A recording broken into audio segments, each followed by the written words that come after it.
وقضى ربك ألا تعبدوا إلا إياه وبالوالدين إحسانا আল্লাহ বলেন তোমার রবের পক্ষ থেকে কথা শিরোধার্য হয়ে গেছে, একমাত্র আল্লাহ ছাড়া কোনো কারো গোলামি করবা না।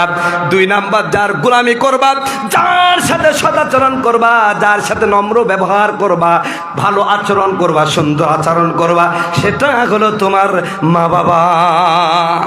আবার আল্লাহ বলতেছেন বান্দারে, তোমার পিতামাতার সাথে সদাচরণটা কেমন হবে, কেমন ভাষা হবে আপনার উপরে ছেড়ে দেন নাই, আল্লাহ শিখায় দিচ্ছেন। শোনো, ইম্মা ইয়াবলুগান্না ইনদাকাল কিবারা আহাদুহুমা আও কিলাহুমা ফালা তাকুল লাহুমা উফিন ওয়ালা তানহারহুমা ওয়া কুল লাহুমা কাওলান কারীমা।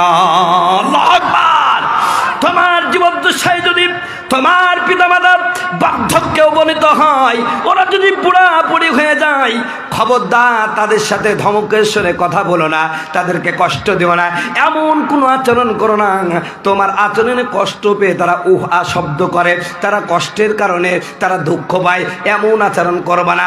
বরং পিতামাতার সাথে খুব নম্রভাবে আচরণ করবা, আর ওদের জন্য দোয়া করবা, রব্বির হামহুমা কামা রব্বায়ানি সাগীরা।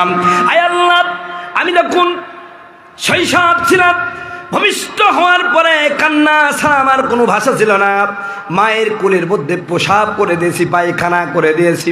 আয় আল্লাহ, অকৃত্রিম চেনুয়ার মায়া ভালোবাসা দিয়া আমার অসহায়ত্বের সময় আমার পিতামাতা আমাকে যেমনভাবে লালন পালন করেছে, রব্বুল আলামিন আমার মা বাবা এই দুনিয়া ছেড়ে কবর জগতে চলে গেছে, মেহেরবানি করে আমার পিতামাতাকে সেই রকম সুন্দর রাখো। জোরে বলেন সুবহানাল্লাহ।